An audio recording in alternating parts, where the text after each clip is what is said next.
बारिपदा स्थित रोटारी भवन ठारे ओडिया जागरण मंच पक्षरु एक उपन्यास लोकार्पित पद्मश्री दमयंती बेसरांको योगदान। रविवार संध्या 6टारे बारिपदा सहर स्थित रोटारी भवन ठारे ओडिया जागरण मंच बारिपदा सौजन्य तृप्ति दास को उपन्यास अन्य एक अहल्यार शुभ लोकार्पण कार्यक्रम अनुष्ठित हो जाइछि। एही उपन्यासटी को सुवर्णश्री प्रकाशिनी बालेश्वर द्वारा प्रकाशित होइछि। तेबे जगत बंधु आचार्य सभापतित्व में अनुष्ठित एही उन्मोचनी कार्यक्रम में मुख्य अतिथि भाव पद्मश्री दमयंती बेसरा जोग देइथिबा बेले सम्मानित अतिथि भाव संयुक्ता बसा, शरद चंद्र नायक, आईनजीवी पार्वती बारिक प्रमुख उपस्थित रहिथिले। मोना तृप्ति दास, मो बालेश्वर झील मयूरभंज बारिपदा माटीर बहु।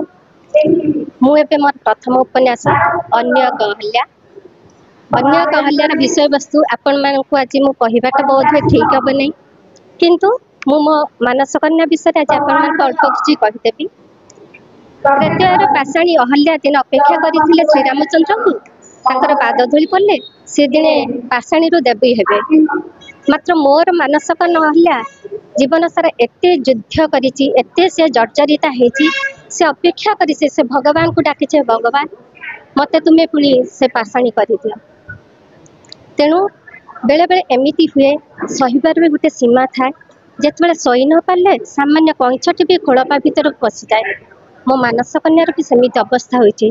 जीवन यात्रा रे जेते से सही पारि नै सेते से निजे निजे पाषाणी हो जाछि।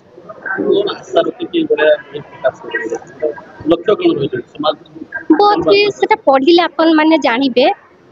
जो छोट छोट पिला माने जो माने न जानि पाछंती, पिला माने आजिकाली केमिति गोटे छोट काम एमिति भूल करछंती जद्वार के निजे तथा निज परिवार बहुत लोक ताधर केमिति कष्ट पाउछंती। तेणु निश्चित भाव में या समाज गोटे बार्ता देव, छोट पिला माने कि जी भी हो किसी भूल काम करने को निज सहायता भावे। पिता माता भी बहुत जिनस पिला शिखेबा दरकार।